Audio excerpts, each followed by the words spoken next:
बजा।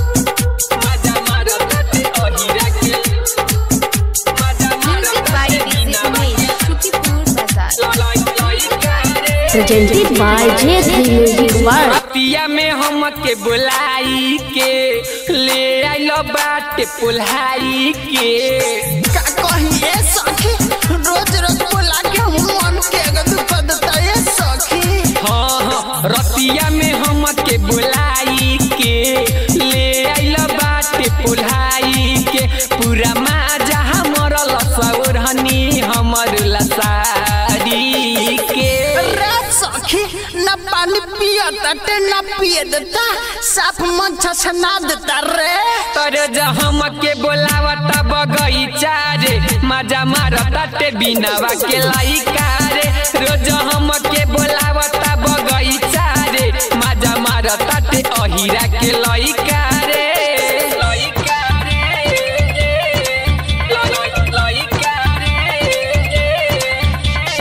Recording by चाहत recording studio Sajidpur medical बाजार।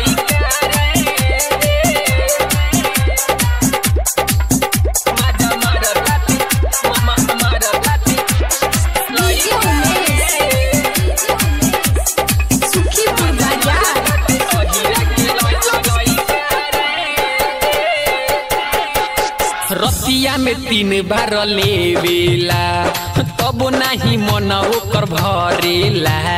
हे भगवान हमके कैसा लभर देलो लागो तक घर में फूट गई। रतिया में 3 बार लेवेला तब नहीं मन ओकर भरेला अपना से दूर नहीं हमारा के कबहू हटे नहीं देवेला चढ़िए के पूरा हम चा देता हमरो अलंग मुचका देता पूरा माजा लूटता बे लगही बुलाइए के रे रे रे रे सखी तोर तो मोरत बारा मन भरुआ बारे। हाँ ये सखी का बताई रे तोर हम के बोलावता बगीचा रे मजा मारता टेलोहारा के लइका रे रोज हम के बोलावता बगीचा रे माथा महता टे चामारा के लइका रे मजा मारता टे अहिरा के लइका रे।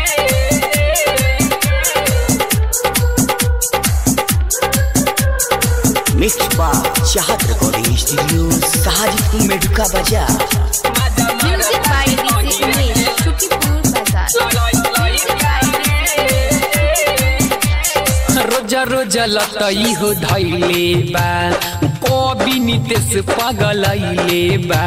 रे सखी अभी ना मानी लागो तनु के शर्मा रवीश अब बॉलिस्टर से बताही के पड़ी रे। रोज रोज के लतई हो धैले बा कवि नितेश पगलैले बा पवन राजा लागता कि एकरा के सीखैले बा दुख कैसे बताई रे केकरा से सुनाई रे कहीं जान जाई पूरा गौवा टोलिया रे।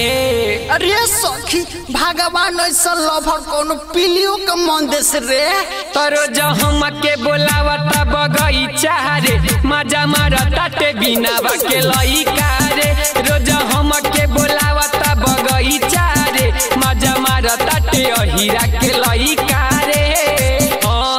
रतिया में हम के बुलाई के ले आइल बाटे पुल्हाई के पूरा माजा हमर लसौरहनी हमर लसारी के सखी न पानी पियता ते न पिए देता साफ मन छछना देता रे।